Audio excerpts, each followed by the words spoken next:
Welcome everyone to episode 179 of Just Joshing. I am your host, Joshua Penteleresco. I write stuff in podcast 2. Today, my guest returning to the podcast is Craig Dilouie.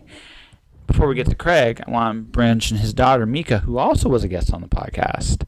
Mieka had intended to take her earnings from her book and donate to a charity. Now, at the time of when I recorded her interview, she hadn't decided. I figured I would update you guys on what she did with her earnings and what charity she ended up going with. She ended up going with In From the Cold. She went with In From the Cold because it dealt with the homeless, but not just adults, but kids too. And she really appreciated that. So they got her money, which is about $350, which is pretty cool. Mieka's book did very, very well at Owl's Nest Books. It was a bestseller in Calgary, which is just really, really cool. You can go to Owl's Nest now and check out Mieka's book. She Tamed a Dragon, and any money that goes there will go to In From the Cold, which is, I think, is really, really cool. Mieka, you did a very awesome thing, and you rock. So, from me to you, good luck with your next book. As for Craig has just released One of Us. Now, I've just started reading it. I'm doing a lot of reading this week myself for a lot of different things, and it's really cool to see him doing so well once again. I really dig his scratch dive stuff, and Craig is probably one of the smartest writers I've met in the industry. He understands it very, very well, and I always feel like I'm learning something when I talk to Craig about publishing, and I think you will too listening to this conversation. So without further ado, let's get to it, shall we? There we go. The recorder is on. So anything really wonderful and incriminating you'd like to say, make it good. All right, let's do this. All right. Congrats. Thank you.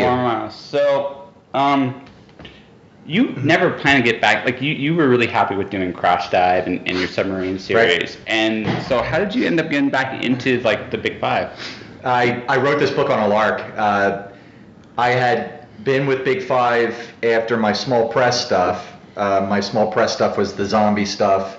That sold really well. I was able to get an agent from that. I got a vampire novel, Suffer the Children, published with Simon & Schuster, but it was a very small deal for them. They had very little skin in the game. They didn't really support it. So while critically it did well, and sales it did well enough to earn out the advance, which is what, as an author, that's your holy grail, which means you're a good investment and you get to do more work. But I was kind of soured on the experience.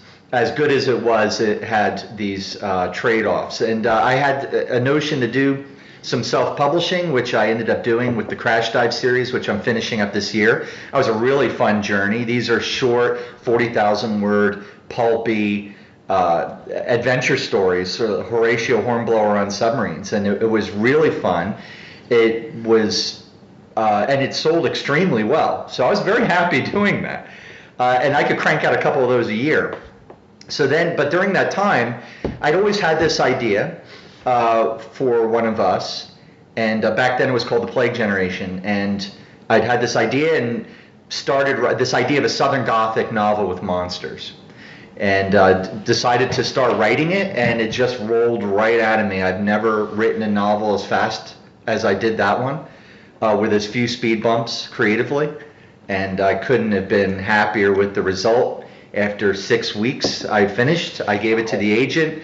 He loved it, and my agent hates everything, so I was amazed. I was like, okay. And then he sent it out, and it was down to Orbit and Titan and Amazon 47 North, and the deal Orbit offered was unbeatable. The everything about it, and but mostly because the editor said that he wanted to do some editing with this and challenged me to take it to another level, because he said this could be our next Girl with All the Gifts. They had published Girl with All the Gifts. So what author doesn't want to hear that, right? I mean, that was music to my ears, and I said, I'm all yours. Take me. Tell me what to do. So he challenged me with the edits, and I said, here's what I can do, here's what I'm less comfortable doing, and everything I can do, I'm going to take to I'm going to do even further than you asked. And the process of working with them has been a dream. absolutely fantastic. I don't get to demand red M&Ms in the dressing room, but I feel like I do. You know what I mean? They treat you like royalty if you're an author there, and they listen to everything you say. It's absolutely wonderful. And so now the book is finally here, and I could not be happier and more gratified, more humbled. So, so this has been a completely different experience then for you. And working with Simon and Schuster, absolutely. Yeah. Not to say that the companies treat their authors differently, but they treated me differently because of who I was coming into the Simon and Schuster deal. It was a very small deal. They didn't have a lot of skin in the game. But with Orbit, they're making a significant investment on their part, and so they really wanted to succeed. And the editor I'm working with is this young guy who's got tons of energy and really wants to build, cultivate a stable of authors that's going to be his authors that he's going to work with, and I really hope to be on his team moving forward. So it sounds like you have a really good relationship with him already. So yeah, he's fantastic. His name's Bradley Engler, and he's his style of editing works so well for me. It's not like this isn't working, right? Which plants all these seeds of doubt, and all this great book you wrote suddenly looks like a house of cards in your mind. He's more like, you have all these strengths, I want to enhance them. And then you're like, yeah, let's do that. And you suddenly approach your revision with excitement and with a sense of vision. Yeah, we can be, maybe this will be Girl with All the Gifts. Maybe it will, you know. So basically, this one, it's like basically you have this idea, and then they give you like a goal that you can feel is very tangible that you can actually hit, and then as a result, it's more like fun, I guess. It sounds like you're having fun with that. Because you're not like fix this to get it right. It's more like enhance this to be this highly successful novel in your same genre that we want to emulate in terms of sales and literary success. And so that's much more exciting vision. Yeah, no, that sounds. I want to work with this guy. But, yeah, I could. No, yeah, I mean, really, I could not be. No, it's such a gift. Yeah. So I'm gonna ask this because I realize this hasn't officially come out yet. But are there gonna be more books from Orbit with you in the future? Yeah, I signed a deal with them for another book called tentatively titled Our War, and it's that'll come out next year. Ideally, like this year around San Diego Comic-Con. One of us comes out actually on next Tuesday, July 17th. So does that mean you're going to be going to San Diego Comic-Con, or is it? No, I wish. Yeah. But those things are planned out so far in advance. Oh, absolutely. More in advance than I could have a role in it. No. I have some idea that I've been to San Diego myself, so I know it's a big show. So yeah. They also don't have authors work the booth, which is strange. I think if I was a local author and I could just pop over and I was already going to the show, they might. But yeah, which I thought was a little strange because I was like, I want to be there the entire time slinging books for you. But it wasn't meant to be. They have so many authors and so many titles coming out, and it's such a big show. Oh, yeah. It's so hard to get the tickets and all that. Maybe that's why. It's an insanely huge show. When I went a few years back, I could literally have spent the whole weekend there and not see everything. It's just that big. It's like, holy crap! Like they go all. It's a huge show. So I'm gonna ask this because it sounds to me like I'm gonna go back to Crash Dive really quick. Yeah. It sounds to me like that experience. They play a big role in you getting into Orbit. Do you feel that way? It was something I wanted to do because no, it was kind of the opposite. Crash Dive was me sort of rejecting the entire system. I was like, I did small press, which was good as a stepping stone, but is not for me where I am in my career. Which looks like falling up the stairs, by the way. It's okay. Yeah, for my career, small press doesn't make sense anymore. I can do everything that they do while I keep the money, and they can't. And at their price points, it's harder for them to compete because they need a higher price point than the self-pub guys. and so they don't really add any value for me right now as an author because I've already had that stepping stone. So for other authors, wonderful, but for me, not so much. My next step was Big Five, but Big Five was not a great experience. So I was looking at what people were doing with self-publishing and said, wow, it looks wonderful, and I want to get really good at it. And so I did the first Crash Dive episode almost like picture a guy taking a handful of spaghetti and like hurling it against the wall. And if it sticks, that's what you and it mostly stuck, and I was really happy with how it turned out. I wrote the set. It was good, and it was good enough, and I was learning, and it was this crappy little product and this little dime novel, 40,000 words. And then I did the second one, dropped the price on the first one, then things started to move. And I was like, well, this is interesting. And I'm good friends with with an editor and a graphic artist in town, an ebook formatter, publishing lady extraordinary, Elle Beaumont, and her fiance, Ron Bender. And Ella, they come over, and Chris Mars and I would entertain them, and we would talk shop, and I would ask her every time, what should I be doing? She's like, this is how you do Amazon keyword searches. And I was like, oh, really? And then I would go do what she said. And then all of a sudden things really started to move for that series, and it became this really, really exciting thing to see the sales, and I had complete control over everything, the product, the covers, the editing, and started to really care about making each of those as the best they could be. And then by the time it got to book 3, sales were just exploding. And I had this business model that I wanted to try out, or a product model, which I called the dime novel, which was back in the 1860s. Beadle and Chapman came out with these little books called dime novels, and they sold for a dime, and they were about 30,000 words, and they were super pulpy series written for working class readers. And so you had pot boilers, you had noir detective, you had westerns, you had army, and these novels were really very, very successful. And they gave way to, they went out of business because of the pulp magazines, which was the pulp magazines had a cheaper way of producing the same content. They had a cheaper way, and they had better distribution at that time anyway. Right. So my idea was, then the pulp magazine sort of went away, and then novels became longer and longer and longer because of the economics of publishing. So my idea with ebooks is nobody really cares how long it is, as long as you tell a complete story.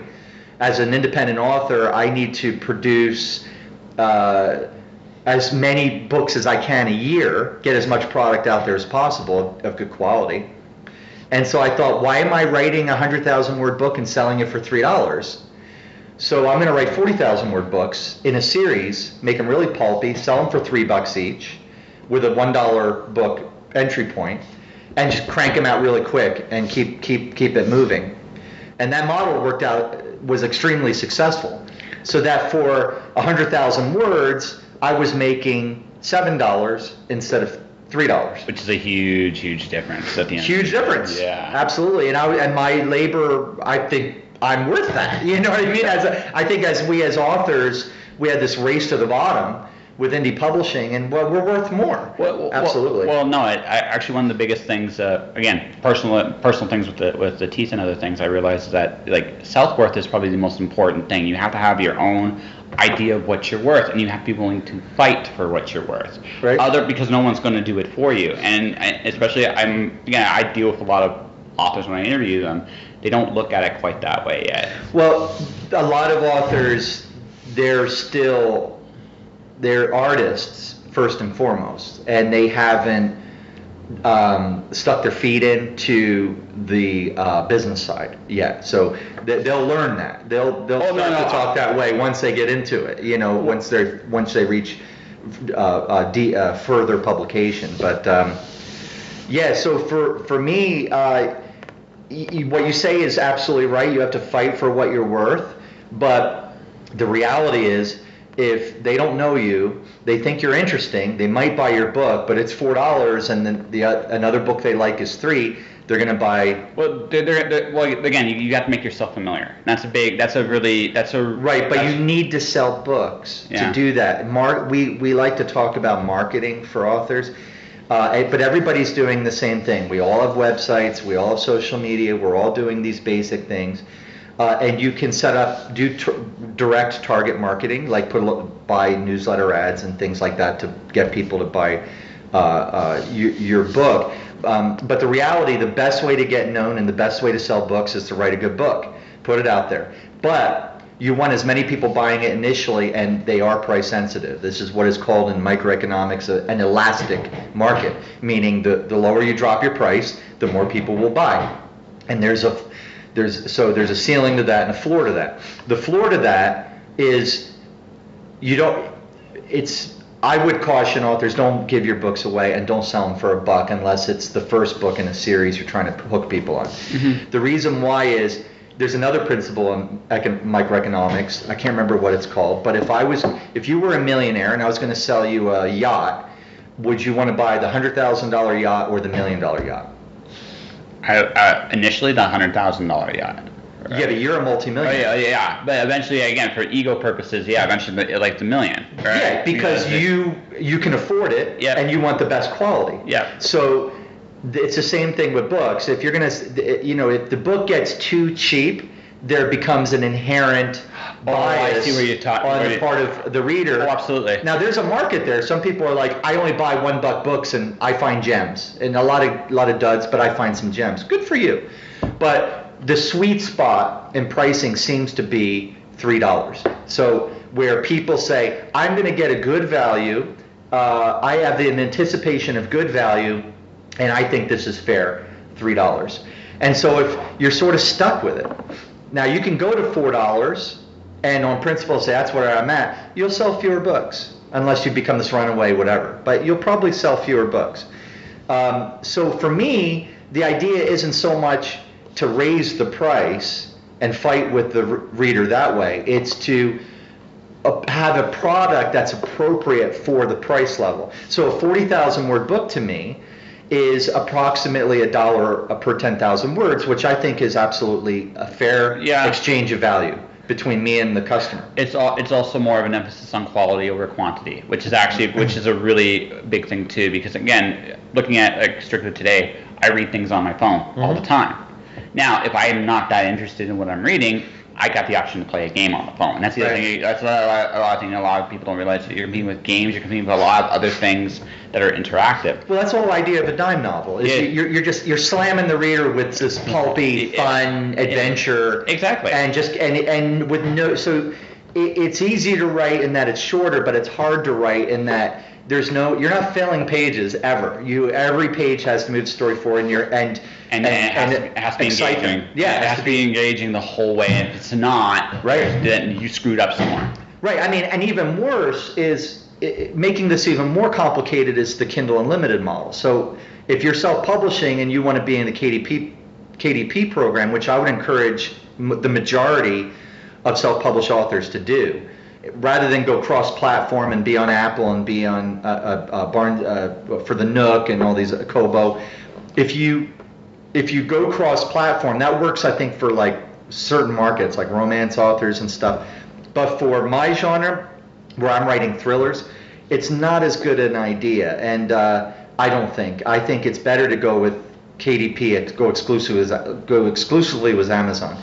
The reason why I came to that is because Amazon has traditionally been 80-90% of my sales. So if I'm in KDP and I go exclusive with them, I get a better royalty and I get to be in the Kindle Unlimited program, a program I absolutely detest and loathe on principle, but I have to be a part of because it's revenue. Yeah. And I get maybe 30, 40, sometimes half of my revenues come through Kindle Unlimited. So if you're in Kindle Unlimited, people are paying you by the page. And so every page has to count and keep them engaged so they read to the end.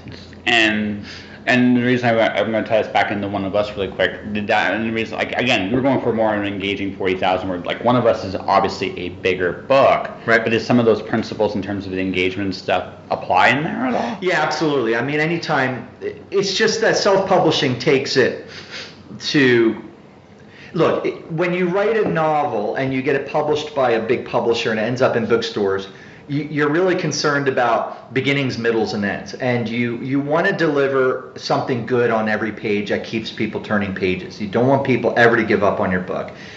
You want it, but you're more concerned about delivering an experience as a whole. With self-publishing, it's very similar, but you feel like, because of Kindle Unlimited, you feel like you have a gun to your head the whole time, rather than there's a review at stake. There's actually a gun to your head. They're like, you're going to lose the reader, and you're going to lose. They're not going to pay you for the book. They're done, right? So there's a little more pressure with self-publishing, I think, to keep those pages turning, which is why when I self-publish, I do the shorter, pulpier, more exciting, not more exciting, but just the shorter, where it's like there's nothing extraneous. It is like, here's action all the way through. You're more interested in the burst of the 40,000 words there. Right, and I'm less interested in a character arc, for example, where a character changes over the story. Like in One of Us, you'll have a lot more of that. You'll have more characters. With Crash Dive, it's more focused on one character. The character is already it's a flat character arc, a typical adventure story. He's already a good guy. Yeah. He changes the world around him rather than he changes. He cracked me up in the first book. I thoroughly enjoyed his crew. The crew around him made me laugh very, very much. It was very fun. That was a fun book. Yeah. I hope you take this as a compliment. It reminded me very much of an old school Robert Heinlein story. That's exactly what I was aiming for. With the old pulpy, but with a modern sensibility. Right? Yeah. I mean, it's your voice, but it's like, again, it's like, this reminds me of Heinlein. It's actually what I actually thought of when I read the book. It's like, good job, very good job. Thank you. Yeah. So this is coming out. Next week. Then. Yeah. Wow. You're obviously nervous as hell.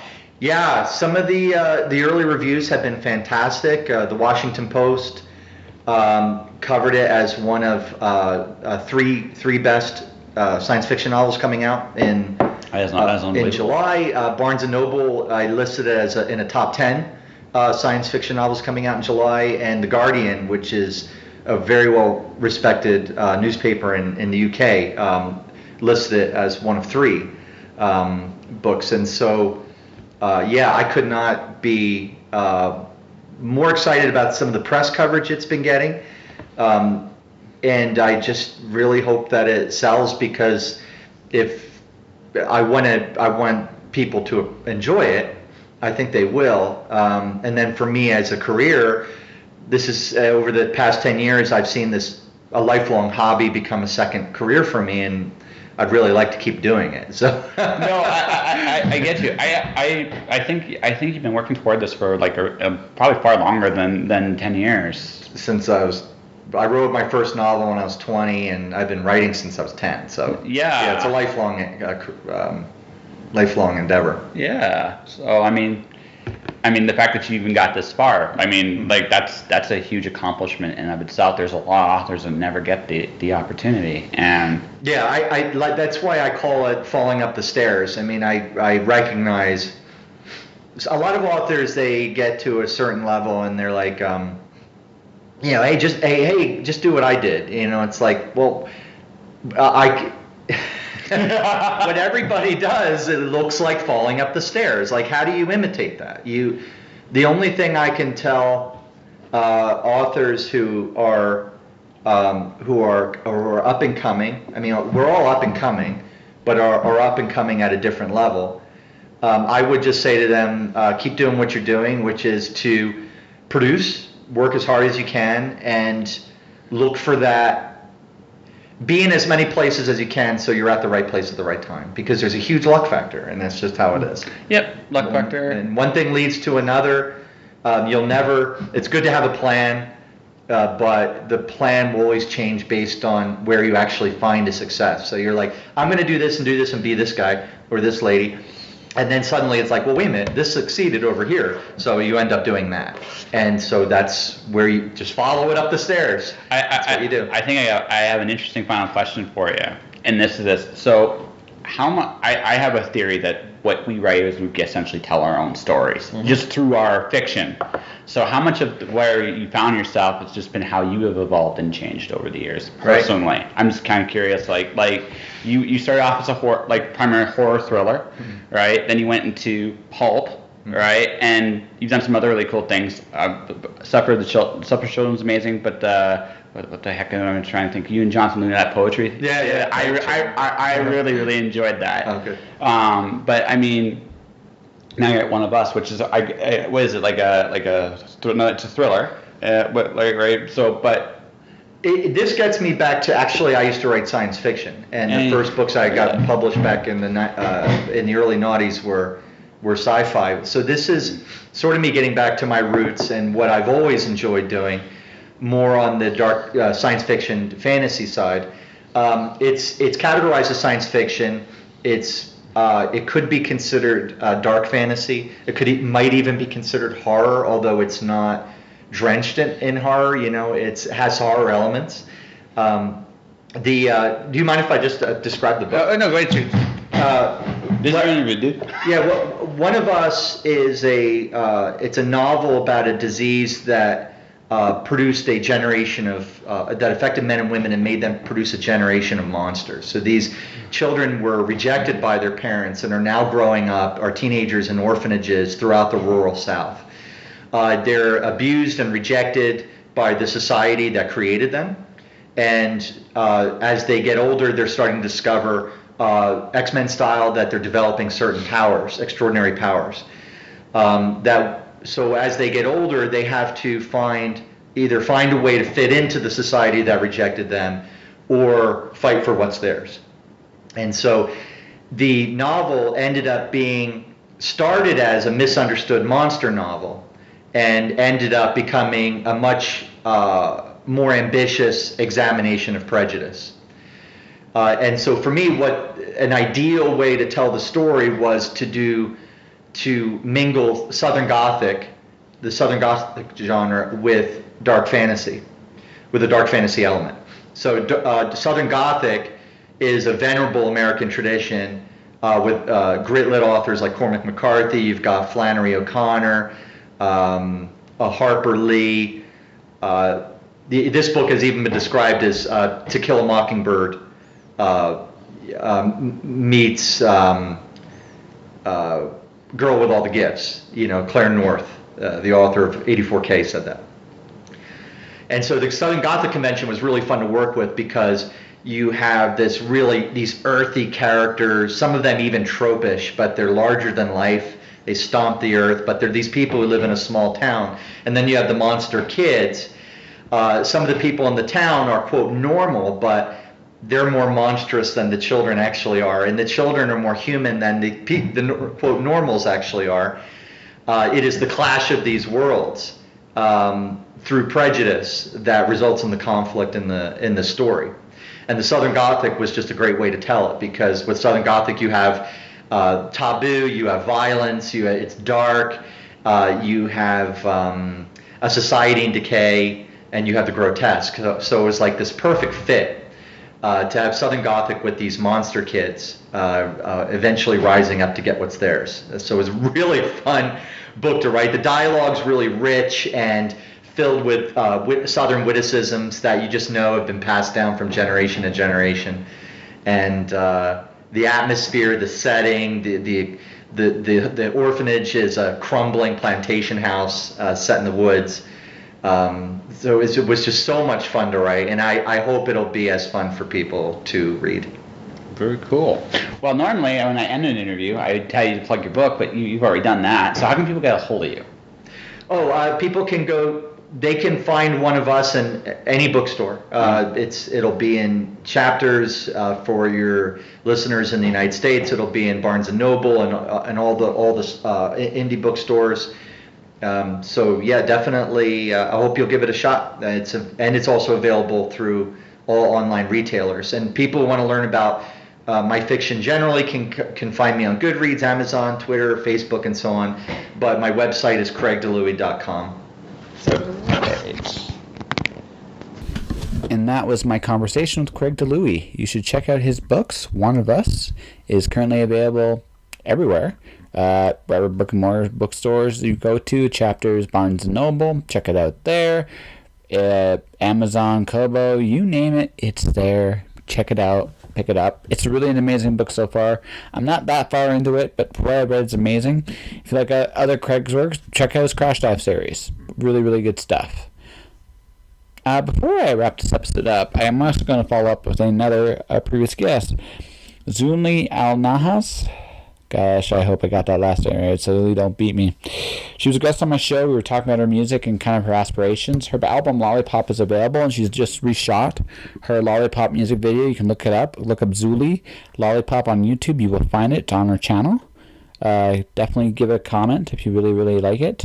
Yeah, like I said, it was really cool to have her on the show, and it was really cool that I'm watching her evolve, so definitely check her out. And that will do it for another episode of Just Joshing. Now, you can support this podcast and me in a number of different ways. First off, you can subscribe to this podcast either through Podomatic, iTunes, or any player that you're listening to on. Subscribe to it, leave a comment if you really like it. You can buy my books, The Watcher, Storm Dancer, Wandering God, through MirrorWorldPublishing.com, or anywhere brick and mortar or electronic books sold. Awesome stuff. Also, I have a YouTube channel, Josh Pintelresco. Past episodes are there. Finally, currently, this podcast is a finalist for the Canadian Aurora Awards. And you can go to the Canadian Association of Science Fiction and Fantasy, and you can vote for this podcast. Or any of his opponents, dare I say. They're quite good, too. And everybody else there, just costs $10. Go get some awesome material. Vote. Your vote makes a difference. All right. Beyond all that, stay inspired out there, and I will talk to each and every one of you soon. Stay out of trouble. Just don't get caught. Okay? Okay. Shush. Shush.